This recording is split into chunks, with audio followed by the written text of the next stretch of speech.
क्या कभी किसी ने सोचा होगा कि हवा में करतब दिखाने वाला एक एक 4.5 पीढ़ी का फाइटर जेट, हाँ। वो दुनिया के सबसे आधुनिक मतलब जिसको अदृश्य मानते हैं, उस 5वीं पीढ़ी के स्टिल्थ जेट को वो भी करीबी मुकाबले में मात दे सकता हाँ, सुनने में तो ये वाकई यकीन करना मुश्किल लगता है। है ना? लेकिन फिनलैंड में हाल ही में ठीक ऐसा ही हुआ है और इसने ना पूरी दुनिया के रक्षा जानकारों को हैरान कर दिया है। बिल्कुल, ये एक चौंकाने वाली घटना है। आज हम एक बहुत ही दिलचस्प राफेल फाइटर जेट और अमेरिका के वो जो F-35 लाइटनिंग 2 है, बहुत चर्चित, उनके बीच जो एक अचानक भिड़ंत हुई, ये उसकी कहानी बताता है। अच्छा। और ये कोई सिर्फ सिमुलेशन नहीं था, ये एक असली युद्धाभ्यास के दौरान हुआ। हाँ, ये सब हुआ फिनलैंड में जून 2025 में। वहाँ अटलांटिक ट्राइडेंट 25 नाम का एक बड़ा इंटरनेशनल एयर एक्सरसाइज चल रहा था। अमेरिका, ब्रिटेन, फ्रांस और मेजबान देश फिनलैंड, इनकी एयर फोर्सेस थी उसमें। जी। मकसद था कि आपस में कोऑर्डिनेशन बढ़े, खासकर चौथी और 5वीं पीढ़ी के विमानों के बीच। और आज जो हम ये चर्चा कर रहे हैं, इसका लक्ष्य एकदम साफ है। ये जो जानकारी सामने आई है स्रोत से, उसे समझना कि फिनलैंड के आसमान में उस दिन असल में हुआ क्या था, इस मुकाबले के पीछे की तकनीकी वजह क्या हो सकती हैं, और शायद सबसे अहम सवाल, इस एक घटना के भारत के लिए क्या मायने हैं, क्यों इसे इतनी तवज्जो दी जा रही है। हाँ, इसी पर बात करनी है। चलिए इस पूरी तस्वीर को परत दर परत खोलते हैं। तो जैसा आपने बताया, ये जो अटलांटिक ट्राइडेंट 25 एक्सरसाइज थी, इसका एक मुख्य मकसद था चौथी पीढ़ी के जेट्स जैसे राफेल और 5वीं पीढ़ी के जैसे F-35, इनको साथ में ऑपरेट करने की प्रैक्टिस करना। हाँ। लेकिन इसी दौरान एक ऐसी सिचुएशन बनी जहां एक क्लोज एयर कॉम्बैट, जिसे हम डॉग फाइट कहते हैं, वो शुरू हो गया और बस इसी ने सबका ध्यान खींच लिया। सही कहा। युद्धाभ्यास के दौरान एक ऐसा मोमेंट आया जब फ्रांस का राफेल जेट सीधे अमेरिका के F-35 के सामने आ गया। अब देखिए, डॉग फाइट की जो स्थिति होती है ना, वो बिल्कुल अलग होती है। उसमें विमान की स्टील कैपेबिलिटी, मतलब रडार से छिपने की खूबी, या उसकी लंबी दूरी की मिसाइलें, वो उतनी मायने नहीं रखती। अच्छा।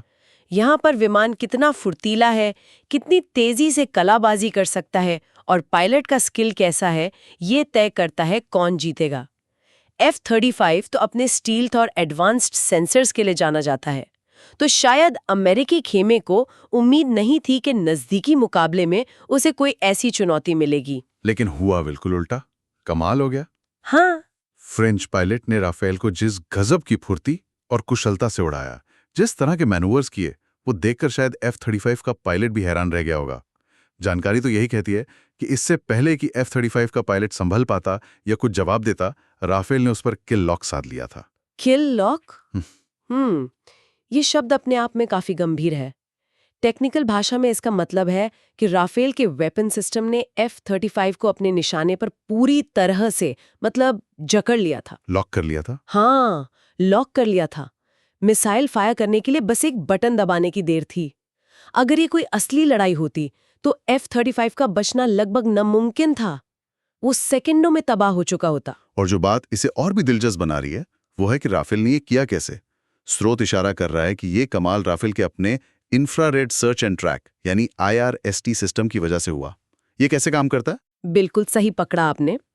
F-35 की सबसे बड़ी ताकत उसकी स्टील्थ टेक्नोलॉजी है, जो उसे दुश्मन के रडार की पकड़ में आने से बचाती है।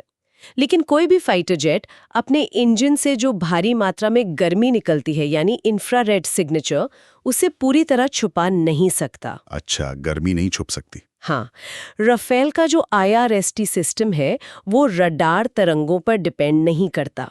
वो सीधे विमान की गर्मी को पकड़ता है। ओके। तो उसने F-35 की गर्मी को डिटेक्ट किया, उसे लगातार ट्रैक किया और हथियार लॉक करने में मदद की। वाह। ये दिखाता है कि स्टील्थ तकनीक भी हमेशा काम नहीं करती, अचूक नहीं है, खासकर क्लोज क्वार्टर कॉम्बैट में। और ये कोई सुनी सुनाई बात नहीं है। 20 अगस्त को फ्रांस की वायुसेना, आर्मी दे l'air et de l'espace, उन्होंने खुद अपने ऑफिशियल एक्स हैंडल पर, जो पहले ट्विटर था, इस घटना का एक वीडियो फुटेज जारी किया। जी हाँ। उसमें साफ दिख रहा था कि राफेल के कॉकपिट डिस्प्ले पर F-35 टारगेट के तौर पर लॉक है। ये तो एक तरह से ऑफिशियल पुष्टि हो गई। हाँ, और ये घटना इसलिए भी ज्यादा ध्यान खींच रही है क्योंकि ऐसा पहली बार नहीं हुआ है कि राफेल ने किसी अमेरिकी 5th जेन फाइटर को डॉग फाइट में चुनौती दी हो। स्रोत हमें याद दिलाता है कि साल 2009 में भी यूएई में एक एक्सरसाइज हुई थी। उस दौरान राफेल ने अमेरिका के उस समय के सबसे एडवांस्ड F-22 रैप्टर को, जो पहला ऑपरेशनल स्टेल्थ फाइटर था, F-22 रैप्टर, हाँ? उसे भी इसी तरह करीदी मुकाबले में मात दी थी। तो ये एक पैटर्न सा दिख रहा है कि राफेल डॉग फाइट में लगातार अपनी काबिलियत साबित कर रहा है। तो सवाल ये उठता है कि भाई राफेल में ऐसा क्या है, क्या खास बात है जो उसे इतना काबिल बनाती है, खासकर ऐसे मॉडर्न जेट के सामने। इसे अक्सर 4.5 पीढ़ी का विमान कहते हैं। इसका क्या मतलब है और इसकी क्या खासियत है? 4.5 पीढ़ी का मतलब है कि इसमें चौथी पीढ़ी के विमानों की जो मजबूती और भरोसा है वो तो है ही, साथ में 5वीं पीढ़ी के कुछ एडवांस्ड गुण भी हैं, जैसे एडवांस्ड एवियोनिक्स, सेंसर फ्यूजन और कुछ हद तक कम रेडार सिग्नेचर भी। हालांकि ये F-35 जितना स्टेल्थी नहीं है। अच्छा। जहां तक इसकी खासियतों की बात है तो जानकारी कई वजह बताती है। पहली है इसका RB2 ASA रडार। ASA मतलब एक्टिव इलेक्ट्रॉनिकली स्कैन्ड एरे। ये पुराने रडारों से अलग है। ये एक साथ कई दिशाओं में बहुत सारे टारगेट्स को ट्रैक कर सकता है। इससे पायलट को लड़ाई के मैदान की ज्यादा साफ तस्वीर मिलती है। और IRST सिस्टम जिसका जिक्र हमने अभी किया, हाँ, वो इसकी दूसरी बड़ी ताकत है। जैसा हमने देखा, ये स्टेल्थ विमानों को उनकी गर्मी से पकड़ने में सक्षम है। ये स्टेल्थ के खिलाफ एक काउंटर टेक्नोलॉजी की तरह काम करता है, कह सकते हैं। तीसरी खासियत है इसके हथियार। राफेल हवा से हवा में मार करने वाली घातक मिसाइलों से लैस है, जैसे मीका, जो छोटी से मीडियम रेंज के लिए बेहतरीन है। और सबसे खतरनाक है मीटियोर मिसाइल। मीटियोर, हाँ, इसका नाम बहुत सुना है। जी, मीटियोर एक बियॉन्ड विजुअल रेंज मिसाइल है। इसकी रेंज 200 किलोमीटर से भी ज्यादा बताई जाती है। ये राफेल को दूर से ही दुश्मन पर हमला करने की ताकत देती है। और करीबी मुकाबले के लिए क्या है? उसके लिए चौथी और सबसे महत्वपूर्ण चीज है इसकी फुर्ती, इसकी एजिलिटी। राफेल का जो डिजाइन है ना, जिसमें डेल्टा विंग्स हैं और आगे की तरफ छोटे कैनाड्स लगे हैं, वो इसे हवा में गजब की कलाबाजियां करने और बहुत तेजी से मुड़ने की क्षमता देता है। अच्छा। इसी फुर्ती ने उसे F-35 पर हावी होने में मदद की होगी, जो उतना फुर्तीला नहीं माना जाता है। और 5वीं खासियत है इसका स्पेक्ट्रा इलेक्ट्रॉनिक वॉरफेयर सूट। ये एक तरह का अदृश्य कवच है। ये दुश्मन के रडार को जैम कर सकता है, आने वाली मिसाइलों को कंफ्यूज कर सकता है और पायलट को खतरों से अलर्ट करता है। तो कुल मिलाकर तस्वीर ये बन रही है कि F-35 जहां अपनी स्टेल्थ क्षमता, नेटवर्क सेंट्रिक वॉरफेयर और लंबी दूरी के हमलों के लिए डिजाइन हुआ है, हाँ, वहीं राफेल डॉग फाइट जैसी सिचुएशन में अपनी जबरदस्त फुर्ती, बेहतर क्लोज रेंज सेंसर्स जैसे IRST और पायलट के स्किल के दम पर भारी पड़ गया। राफेल एक तरह का ऑलराउंडर लगता है जो हर तरह की लड़ाई के लिए तैयार है। ये विशेषण काफी हद तक सही लगता है। ये हमें याद दिलाता है कि हवाई युद्ध सिर्फ टेक्नोलॉजी के आंकड़ों का खेल नहीं है। विमान का एरोडायनामिक डिजाइन कैसा है, उसके हथियार, सेंसर्स और सबसे बढ़कर पायलट की ट्रेनिंग और सूझबूझ, ये सब मिलकर नतीजा तय करते हैं। हाँ, पायलट का रोल तो बहुत अहम है। बिल्कुल। F-35 अपनी डिजाइन की गई भूमिका में, मतलब नेटवर्क में रहकर दूर से दुश्मन का पता लगाने और हमला करने में, अब भी बहुत काबिल है। लेकिन फिनलैंड की घटना ने ये दिखाया कि हर सिचुएशन के लिए एक ही समाधान नहीं होता। चलिए अब इसके सबसे अहम पहलू पर आते हैं। भारत के लिए इसके क्या मायने हैं? जो जानकारी है वो इसे भारत के लिए एक बड़ी खबर, लगभग जैकपॉट की तरह बता रही है। ऐसा क्यों कहा जा रहा है? इसके कई महत्वपूर्ण रणनीतिक मायने हैं, खासकर भारत के लिहाज से। पहला और सबसे सीधा फायदा तो ये है कि भारत ने जो 36 राफेल खरीदने का फैसला किया था वो सही साबित हुआ है। हाँ, उस समय काफी बहस हुई थी सौदे पर। हुआ था तब इसकी कीमत और क्षमताओं को लेकर कुछ सवाल उठाए गए थे। फिनलैंड की घटना ने उन सवालों पर एक तरह से विराम लगा दिया है। इसने साबित किया कि राफेल वाकई एक बहुत काबिल प्लेटफॉर्म है और ये सौदा भारत के लिए रणनीतिक रूप से कितना जरूरी था। और इसका असर हमारे पड़ोसियों पर, खासकर चीन और पाकिस्तान पर बिल्कुल क्या पड़ता है? चीन तो अपने 5वीं पीढ़ी के J-20 फाइटर जेट की स्टील्थ क्षमता का बहुत प्रचार करता है। बिल्कुल, और यहीं पर दूसरा अहम पॉइंट आता है, चीन के J-20 का मुकाबला। विश्लेषण ये इशारा कर रहा है कि अगर राफेल का IRST सिस्टम अमेरिका के इतने एडवांस्ड F-35 को डिटेक्ट कर सकता है तो चीन के J-20 के लिए भी ये एक बड़ी चुनौती पेश कर सकता है। अच्छा। हाँ, कई रक्षा विशेषज्ञ मानते हैं कि J-20 की स्टील्थ क्षमता शायद F-35 के लेवल की नहीं है। इस लिहाज से भारतीय वायुसेना को न केवल एक साइकोलॉजिकल बढ़त मिली है, बल्कि J-20 के स्टील्थ के दावे को काउंटर करने का एक संभावित तरीका भी नजर आया है। इस राफेल का IRST अब J-20 के लिए एक बड़ा सिरदर्द बन सकता है। और पाकिस्तान के लिए क्या संदेश है इसमें? वो तो लंबे समय से F-35 लेने की कोशिश कर रहे हैं। निश्चित तौर पर पाकिस्तान के लिए भी इसमें एक कड़ा संदेश है। पाकिस्तान की एयरफोर्स मुख्य रूप से पुराने F-16 विमानों पर निर्भर है। F-35 हासिल करना उनका एक बड़ा सपना रहा है। ये घटना उनके लिए एक मनोवैज्ञानिक झटके, एक शॉक की तरह है। हाँ, बिल्कुल। संदेश साफ है कि अगर उन्हें भविष्य में F-35 मिल भी जाता है तो भी भारतीय राफेल के सामने उनकी राह आसान नहीं होगी, खासकर अगर मुकाबला करीबी हुआ तो। स्रोत में राफेल की दोहरी क्षमता का भी जिक्र है, इसका क्या मतलब है? हाँ, ये चौथा महत्वपूर्ण पॉइंट है। राफेल भारत को डबल मारक क्षमता देता है। एक तरफ मीटियोर मिसाइल है जो दुश्मन के विमानों को नजर आने से पहले ही 200 किलोमीटर से ज्यादा दूरी से मार गिरा सकती है।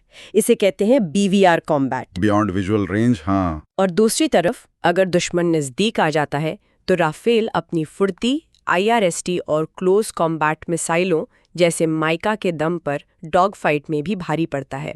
यानी दुश्मन चाहे दूर रहे या पास आने की कोशिश करे, राफेल दोनों ही सूरतों में खतरनाक है। और एक और पहलू है भारत की 114 नए लड़ाकू विमान खरीदने की योजना, जिसे MRFA डील कहते हैं। अमेरिका इसमें अपने F-16EX, FA-18 सुपर हॉर्नेट और शायद F-35 भी बेचना चाहेगा। इस पर क्या असर पड़ेगा? और यही पांचवा पॉइंट सामने आता है MRFA डील में भारत की बढ़ी हुई मोल भाव की ताकत। फिनलैंड की घटना के बाद भारत अब अमेरिका और दूसरे विक्रेताओं के साथ ज्यादा मजबूत स्थिति में है। अच्छा, कैसे? भारत अब ये तर्क दे सकता है कि भाई जब आपका सबसे आधुनिक F-35 हमारे मौजूदा राफेल से करीबी मुकाबले में पीछे रह गया, तो हम आपके विमानों के लिए इतनी भारी कीमत क्यों चुकाएं? हाँ, ये को बात है। इससे भारत को न केवल बेहतर कीमत और शर्तों पर बातचीत करने का मौका मिलता है, बल्कि दूसरे विकल्पों पर, जैसे कि और ज्यादा राफेल लेना या स्वदेशी विमानों पर ध्यान देना, इसका आधार भी मजबूत होता है। तो ये सिर्फ मौजूदा स्थिति का विश्लेषण नहीं है, बल्कि भारत इस घटना से सीखकर भविष्य की अपनी हवाई ताकत को भी शेप दे रहा है। बिल्कुल, इस घटना के दूरगामी परिणाम हो सकते हैं। पहला, ये भारत के अपने 5वीं पीढ़ी के फाइटर जेट प्रोग्राम AMCA यानी एडवांस्ड मीडियम कॉम्बैट एयरक्राफ्ट को सीधी दिशा और प्रोत्साहन देता है। AMCA, हाँ। F-35 की डॉग फाइट में जो कथित कमजोरी दिखी है, उसको ध्यान में रखकर AMCA के डिजाइन में स्टेल्थ के साथ साथ उच्च स्तर की फुर्ती, AMCA मतलब सुपर मैन्यूवरेबिलिटी पर भी जोर दिया जा सकता है, ताकि ये भविष्य की चुनौतियों का सामना कर सके।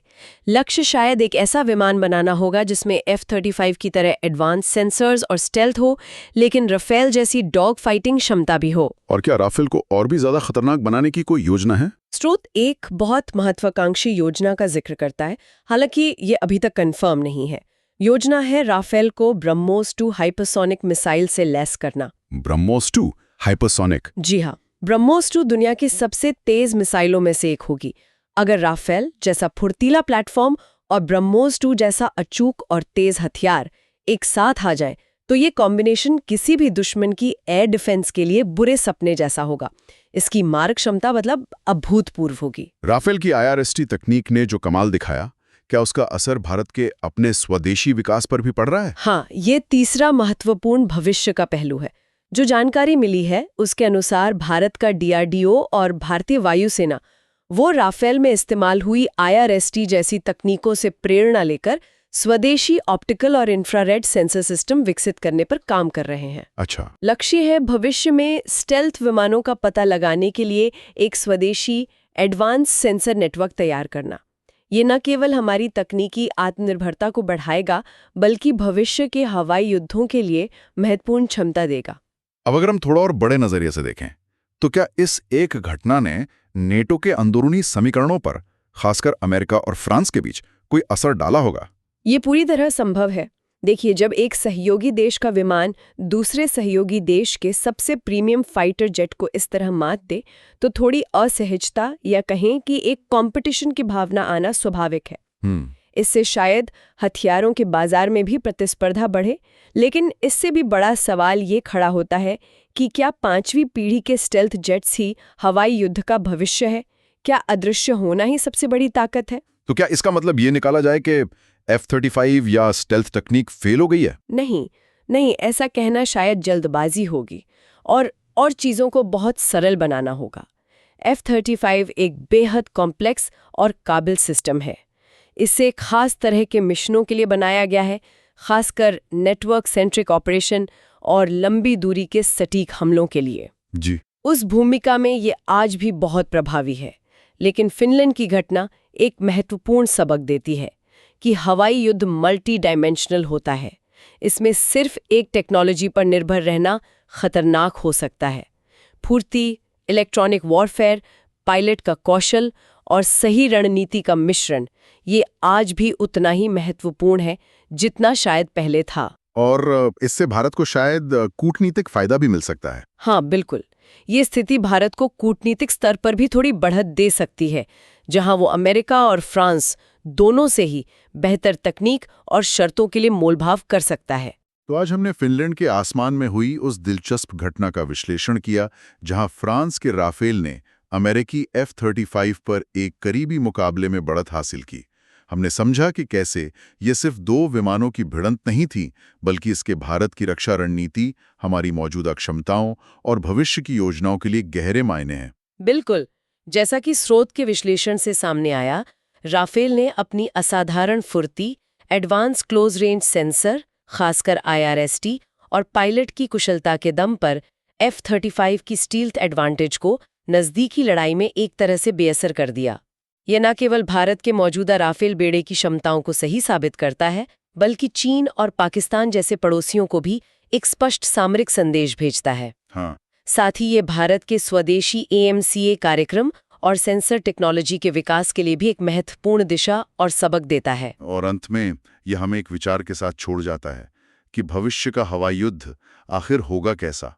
क्या यह पूरी तरह से स्टील्थ यानी अदृश्य होने की तकनीक पर केंद्रित होगा, या फिर विमान की अपनी युद्ध क्षमताएं, उसकी फुर्ती, इलेक्ट्रॉनिक युद्ध की क्षमताएं और सबसे बढ़कर इंसान यानी पायलट का कौशल और उसकी सूझबूझ हमेशा की तरह निर्णायक बने रहेंगे? सही सवाल है। फिनलैंड में जो हुआ, क्या वो सिर्फ एक बेहतर विमान की जीत थी, या एक बेहतर रणनीति की, या उस खास स्थिति के लिए बेहतर तैयारी की? हाँ, ये सवाल आने वाले वक्त में हवाई युद्ध की दिशा तय करने में अहम भूमिका निभाएगा। इस पर विचार किया जा सकता है।